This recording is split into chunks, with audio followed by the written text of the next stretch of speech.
So this video is for the Sig P365XL or Sig P365 light primer strike issues. This is mainly for if you have the M Carbo trigger spring kit installed, but also some of these things can help you if you don't have the spring kit installed. So I'd like to give a quick preface to this and story that's semi-important, so you can skip through it if you don't want to listen to it. But I grew up shooting mainly rifles, shotguns, stuff like that, and my pistol work wasn't too crazy. I still shot them, but it wasn't too great. So then a buddy of mine had this for his concealed carry gun, and I was looking for concealed carry gun at the time. So I liked this firearm, I liked how thin it was, liked the sleekness of it, the way it looked, ergonomics. It felt good in my hand, so I ended up picking this up, but I not shot it. And turns out that there is a pretty good draw weight to this firearm, and I wasn't really used to that, and I hadn't trained for that. So when I went to shoot this, I was jerking the trigger and shooting to the bottom left. So I thought by getting a trigger spring kit, that would fix it. So by getting one of these kits, I ignored that I had a fundamentals issue, and on paper, it looked like I was shooting okay, and I did shoot better, but 3-4 years down the road,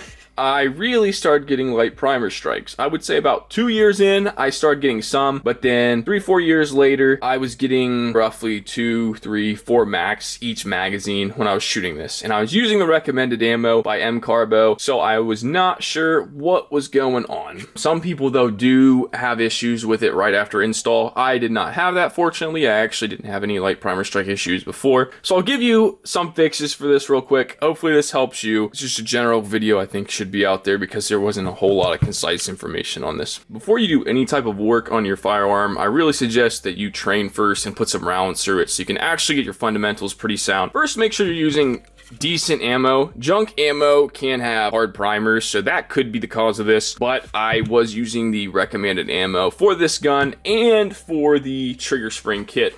So M Carbo actually does have recommended ammo that they use, but I still was running into this issue. After you've checked the ammo, made sure it's okay, it's not junk ammo or steel case, the next thing you need to do is check and make sure there's no debris or oil on the firing pin itself or in that assembly, because that can also cause issues with light primer strikes. So I have 2 more solutions for you after this. After browsing the internet, I've came across, and this may work also if you don't have the M Carbo spring kit installed.